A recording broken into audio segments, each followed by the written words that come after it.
Locked On Hawkeyes, your daily podcast on the Iowa Hawkeyes. Part of the Locked On Podcast Network, your team every day.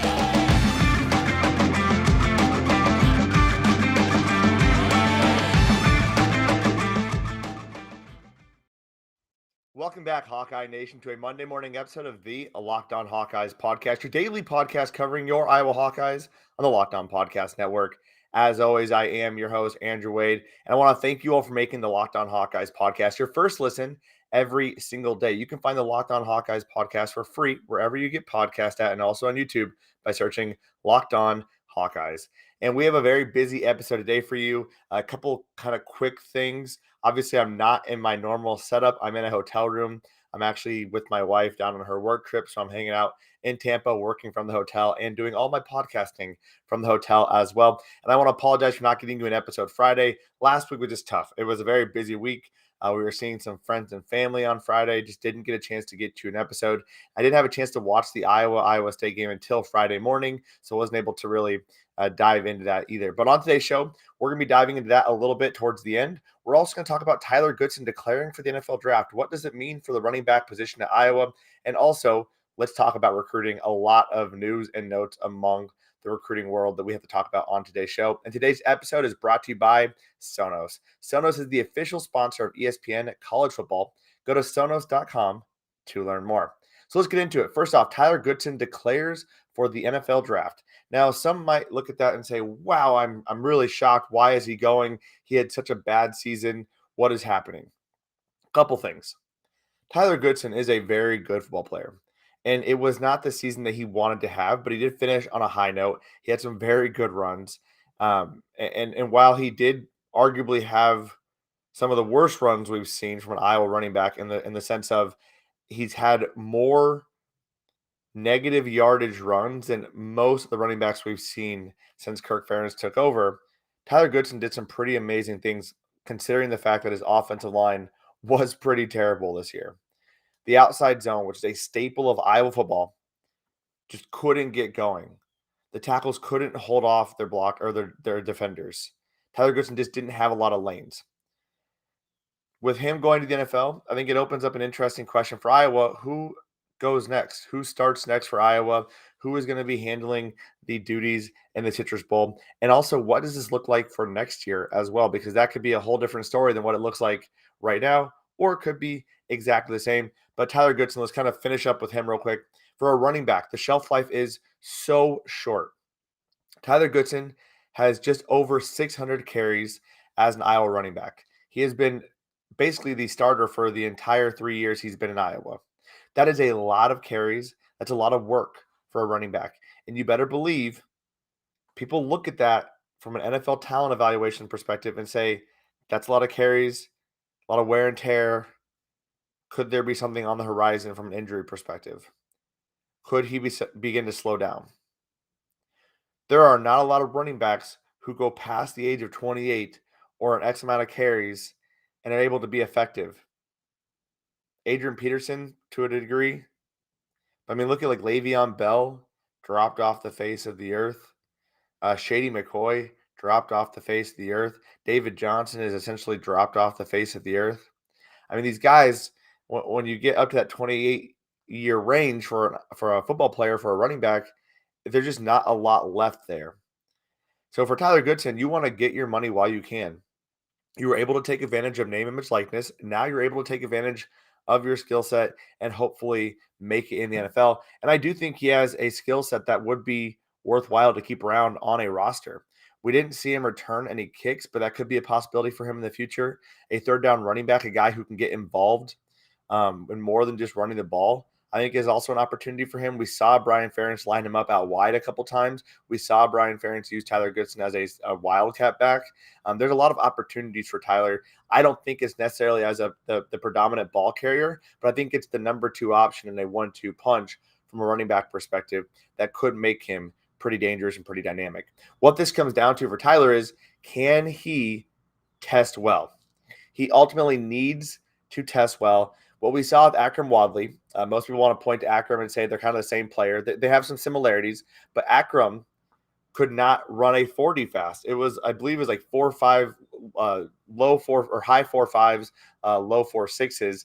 You can't do that when you're weighing 190 pounds. So Tyler Goodson definitely needs to test well. But where does Iowa go from here? The next obvious choice is Gavin Williams. Gavin Williams has been the number 2 back for Iowa and has gotten quite a few carries over the course of the last 4 games. He actually had almost as many carries as Tyler did against Michigan. So Gavin Williams is more than likely going to get the start. I expect to see LeShon Williams as well, more of a speed back, where Gavin Williams kind of a downhill running back.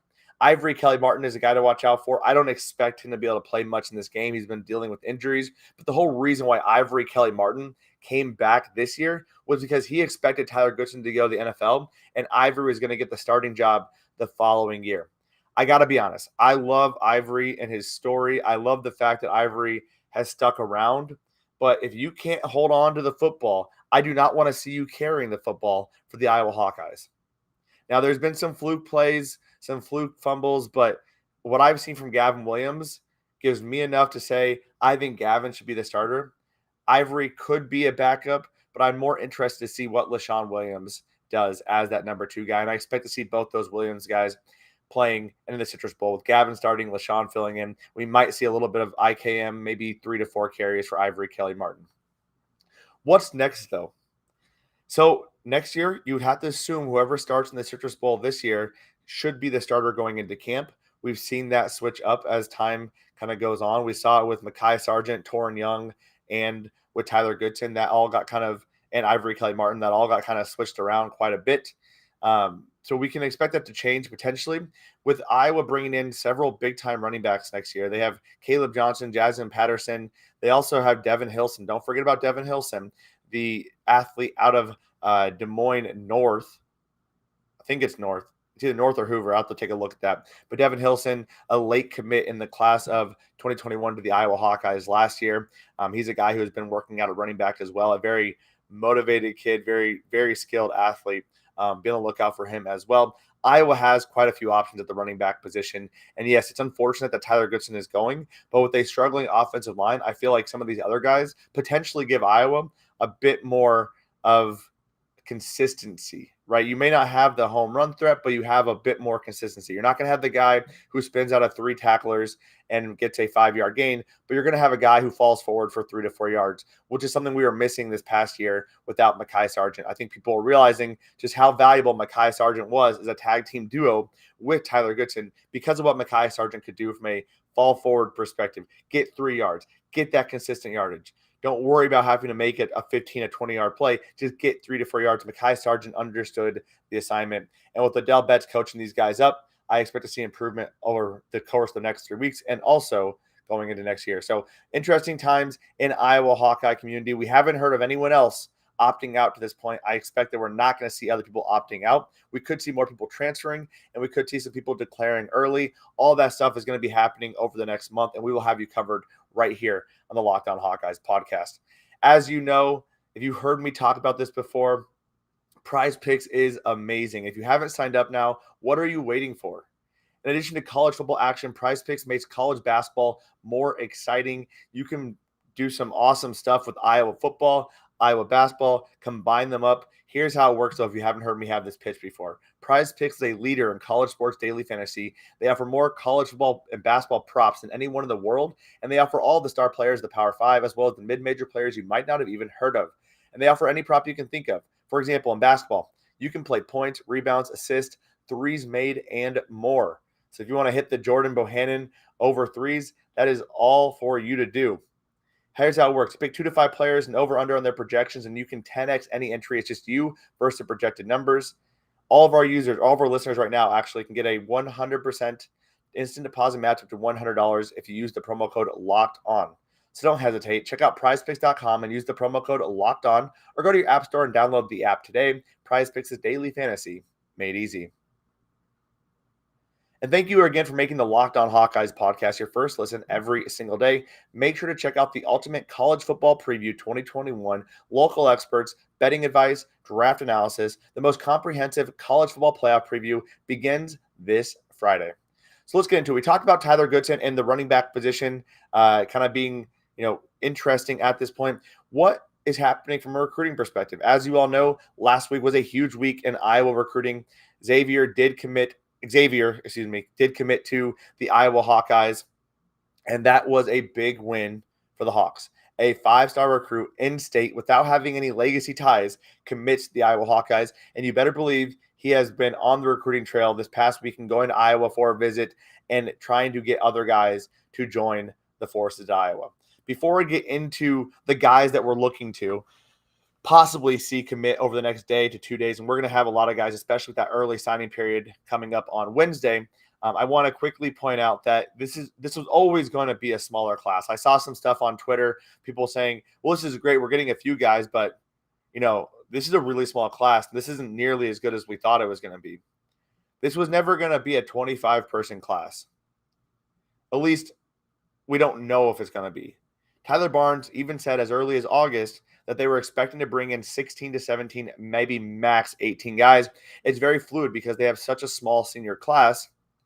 They weren't sure who was all going to leave, who was all going to be early entries. We've seen some guys enter the transfer portal, so there definitely are some scholarship opportunities opening up. But nevertheless, we did not expect this to be a big class because it wasn't a big senior class. That all being said, with Xavier committing, to look at a few other guys. TJ Hall, Orlando Trader, and Cohen Entriger, all three defensive backs, they have been talking to Xavier very heavily, and crystal balls have been placed for two of those three. So we could be looking at Iowa basically gaining 4 defensive backs over the course of a week. That would be a huge haul for Phil Parker, especially considering that Iowa did not take a cornerback in last year's class. They need some depth here, and this could be your 2026 starting defensive back room. It's pretty exciting stuff. So TJ Hall is a former Washington commit, a 3-star cornerback, top 1,000 player. Orlando Trader, a 3-star Central Michigan cornerback commit. He's deciding December 15th. And Cohen Entriger, his stock has really kind of shot up as of late. Another defensive back who's Iowa's competing with Michigan and Wisconsin with. But again, all three of those guys on campus this past week and talking to Xavier, talking to him about what they want, talking about what they can do. Those are big-time opportunities for Iowa to land a couple guys. And then Karrion Crawford, a guy who his recruitment is also picked up very late, a 3-star defensive end with a Nebraska offer, also getting interest from Tennessee. He now has a crystal ball to Iowa. That's huge for the Hawks. If they can land those 4 guys, honestly, that would be huge. There's also some interest peaking for some 2023 guys. There's some rumors floating around that Elena is the 4-star quarterback out of New Jersey in the class of 2023, will be committing to Iowa this week. He can't sign anything, but he will be committing, as we saw with Deuce Hogan. Even though Deuce has left the program, when he committed early, it allowed the Hawks to build the program around him and allowed him to go out and recruit guys. So that'll be huge for Iowa. Another 4-star guy to look out for, Caden Green. He was down to really Oklahoma and Iowa, but Lincoln Riley's gone. And Iowa is really offensive line U. So you're taking a look at that, and you have to think Caden Green has to be trending towards Iowa as well. Another 4-star offensive line. Now, there's some talk about Mac Markaway, a legacy Iowa recruit, a guy who committed to Florida despite having those relationships with Iowa. Florida's coach is gone. That recruitment seems to be opening back up. Tyler Barnes has started following Mac again. That would be a huge steal for the class of 2023. So you can see how this momentum of Xavier joining can really help catapult Iowa into another realm in terms of the recruiting. For the class that was looking to be a 50th or 60th ranked class, we could finish up in the mid to low 30s, which would be huge for this class, especially considering those rankings also go off of volume and quantity as well. So just because you have a lot of 4-stars, you could have only 10 guys, and it's still not going to be as highly rated of a class as a team that has 25 3-stars necessarily. A couple other things I want to talk about from a recruiting standpoint. Iowa has been targeting offensive lineman transfer targets. So that's really important for 2 reasons. One, to me, it says Iowa feels like they have a gap on the offensive line. They do not feel comfortable going into next year with the offensive line they have. They don't feel comfortable going into the next year with the offensive line depth they have as well. When you're looking at a senior grad transfer, like a Hunter Norzad from Cornell, Iowa's a little bit worried about their tackle depth and their interior offensive line depth. To me, that means when we see grad transfers from an offensive line, if they are good, big time players, expect Iowa to be somewhat involved in those conversations. I think if Iowa could land one or two guys who could come in and start next year, they would feel significantly better. Similar to what they did with Coy Cronk. Now, Coy Cronk was not able to come in and perform, still dealing with some injury type of things, but Iowa clearly is not super confident in their offensive line when they're looking at some of these grad transfer type players. The last thing I want to talk about is Tyrone Tracy Jr. He did get an offer from Purdue. All I got to say is be prepared for Tyrone Tracy to absolutely annihilate Iowa. It is exactly what Jeff Brom is going to want to do. They are going to give the ball to Tyrone Tracy 20 times in the game, and he's going to have a career day against the Hawks. I am really, really excited, though, for Tyrone Tracy Jr. Anyone who is not excited for Tyrone doesn't understand Iowa football. They don't understand what Tyrone did on and off the field. I mean, this is an incredible, high-character guy who deserves everything coming to him. There's a reason why he's leaving. He got kind of pushed out of his spot for better or for worse. Iowa felt more comfortable going with some of the younger guys. There's a reason Tyrone Tracy Jr. is getting looks from D1 schools and Big Ten schools. It is not because they want to be nice. It's because they feel like Tyrone Tracy Jr. is a very talented player, and he is going to perform very well when he goes to Purdue, which is what my prediction is. Kind of just makes sense at this point for Tyrone Tracy Jr. to go to Purdue. So kind of interesting news there. As we get more information on that as well, we'll make sure to cover all of that. We haven't heard anything else from a transfer perspective from Iowa. We haven't heard anything from Deuce Hogan. We haven't heard anything from some of the wide receivers, Desmond Houston, who's also transferred. So as we get more information on where those guys are going, we'll make sure to break that down as well. I know they are no longer Iowa Hawkeyes, but it's still fun to cover some of those guys and see kind of where their careers ultimately end up, because there was hype at one time for them being an Iowa Hawkeye. So that's all coming up over the next couple of weeks. As I said as well, recruiting is going to be interesting. We have the early signing day on Wednesday. We're likely to get a few more commits over the next couple of days. So we're going to be covering all that right here on the Locked On Hawkeyes podcast. But first, let's talk for a minute about kicking things up a notch for the big game, the grand stage, the Super Bowl. Super Bowl 56 at SoFi is less than 100 days away, and On Location, the official hospitality partner of the NFL, is the only place to score a once-in-a-lifetime Super Bowl ticket and experience package to the big game. Select your exact seats and choose from elite experiences featuring all-inclusive pregame celebration with college stars turned NFL legends Troy Aikman, Marcus Allen, and Tim Brown, plus more. Accommodations at 5-star LA hotels and food by the great Wolfgang Puck. Visit onlocationexp.com/SB56. That's onlocationexp.com/SB56 for more information, or search Super Bowl On Location. That's onlocationexp.com/SB56 or search Super Bowl On Location. And you've heard me talk about Built Bars before, but if you haven't tried one, why not? It's the holiday season. Grab yourself a protein bar that tastes just like a candy bar, or even better than a candy bar. It is a Built Bar, filled with so much holiday goodness, rich with decadent flavor, covered in chocolate, but amazingly low in calories, sugar, net carbs, and fat, and high in protein. You get the best of both worlds, delicious and healthy. Plus, they have so many flavors coming out. They just came out with the new eggnog flavor, which I got my hands on. I'm really excited to try. Built Bar is what gets me going throughout my day. If I need a quick snack or a quick breakfast, I will grab a Built Bar. If I need something after a workout, I grab myself a Built Bar. There's a time and a place every single day to grab yourself a Built Bar. Why wouldn't you want to have a candy bar that tastes just freaking phenomenal and also has all the health and nutritional benefits of a protein bar? So go to built.com. That's BUILT.com. Use the promo code LOCKED15. That's LOCKED15, and you'll get 15% off your next order. That's built.com. Promo code LOCKED15 for 15% off your next order. So we talked about Tyler Goodson. We've talked about the transfers for Iowa. We've talked about recruiting as well. And again, a lot of things are going to be changing over the next couple of days. I do want to get into some basketball talk. And we're not going to harp on everything. You've probably already heard some analysis of the Iowa basketball game, but I do think it's important to talk a little bit of what is the ceiling of this team. So as most of you know, Iowa got blown out by Iowa State on Thursday evening. It was a disgusting game. Iowa had one of the worst shooting performances in the Fran era.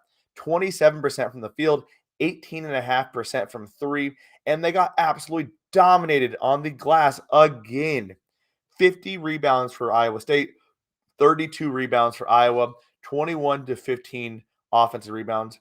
Iowa did win the turnover battle, 16-12, but when you are getting destroyed on the glass like they are, and when you cannot buy a shot to save your life, it is going to be tough. A couple interesting things that came out of this. What are we to expect from this Iowa team? I saw a lot of people on Twitter just giving up on this Iowa basketball team as if they were expecting them to be an NCAA number 1 seed. If you had those expectations, calm down. This is still a solid basketball team. This is still a team that has the ability to compete for an NCAA tournament spot. This is a team, if they get everything going, can be a very strong team. Now, the biggest weakness I see right now is the rebounding. The shooting, that will come and go. Iowa State did a great job of playing on-ball pressure and applying that pressure and kind of forcing Iowa out of its comfort zone. But Iowa just doesn't typically have that bad of a night. Plus, Keegan Murray, he's hurting as well. That ankle injury doesn't seem to be 100% yet, so he's still struggling with that. I expect him, hopefully, the next 8 or 9 days until Utah State on Saturday. He has an opportunity to get healthier, to get better. But you're not going to have that bad of a shooting night every single night, regardless what Iowa State is doing. Defensively, I think Iowa has some issues. And it really comes down to zone versus man. I really like when they have a lead or when they are close, they can play that half court trap. They can play full man as well. When they are doing that, they can be very effective at times. But when you have a veteran team, Iowa State is a veteran team, despite them mostly being all transfers. It can be a little bit difficult to get them into those bad mistakes, those bad decisions. We saw it against Illinois. Seemed to work for a bit. They don't have Andre Curbelo there, so their point guard not as talented nearly as Andre Curbelo. So there were some opportunities there, but Iowa does need to continue to play defense. From a defensive perspective, they're out of the top 100 from a KenPom angle, which is not good. That's worse than last year's team, and this is a team that cannot afford to not play defense because they are going to have those off shooting nights. Thankfully, Jordan Bohannon plays well in big games, 17 points, the only one to get into double digits for Iowa, the only one to really make anything happen from an offensive perspective. A couple other takeaways from this. We need to see more of Josh. If we're not going to be able to rebound with the guys we have, then you need to get Josh Ogundele in there. He's a guy. He's a big man. Let him crash the boards. Let him try to win those rebound battles, because if Iowa's not getting those second chance opportunities, it doesn't matter what else you're doing on the floor. You are not going to give yourself a chance to win. I expected a little bit more from Filip Obracha. I've had Filip on the show. I think Filip's a fantastic guy, but he's not doing enough down low. And I think if you put Josh, you can slide Filip out to the 4, play a little bit bigger if you're not going to get those rebounds. But a lot of it comes down to effort and boxing out and having guys crash the glass. We're just not seeing it across the board, and that is an effort thing. It cannot continue to happen. I've also seen concerns about Joe Toussaint. Joe Toussaint only played 12 minutes in this game. I think the important thing is it doesn't really matter who's starting. It matters who Fran puts in and why he puts them in. He's willing to put Tony Perkins in. He's willing to put Aaron Eulis in over a Joe Toussaint. And I think that's what really matters. If Joe's struggling, put those guys in. And to be honest, Joe has been lightning in a bottle at times, but I've been way more impressed by Tony Perkins and even to a degree more impressed by Aaron Eulis as well. So if I'm Fran, I'm looking at how does my lineup combos work with those guys. I think Joe makes sense in that starting lineup and then bringing Tony and Aaron in still. And the fact that he's willing to sit Joe if he's struggling, that's okay with me. I like how Aaron and Tony are playing, though, and it gives you kind of a glimpse to what the future of this backcourt could be sometime. Iowa has a week off, though. They get Utah State. The women's basketball team also lost to Iowa State. They have a couple days off as well. It's kind of a bad week all around for the basketball teams. But expect to get some nice little wins here over the next couple of weeks as they get prepared for their conference games. They have a few more non-conference games, each of these teams. So as we have all that coming up, we'll be breaking those games down, giving you previews and giving you reviews as well. That does do it for our show today. I appreciate you all tuning in to today's episode of the Locked On Hawkeyes podcast. As always, you can find us wherever you get podcast at, and also on YouTube by searching Locked On Hawkeyes. And as you may know, if you've listened to us before, we like to give you betting advice on Iowa games. If you want betting advice on other games, check out the Locked On Bets podcast hosted by your boy Q and handicapping expert Lee Sterling of Paramount Sports, giving you 3 to 4 picks every single day that you can bet on at betonline.ag. So again, thank you all for tuning in. Have a fantastic Monday. We'll be back tomorrow. And as always, Hawk.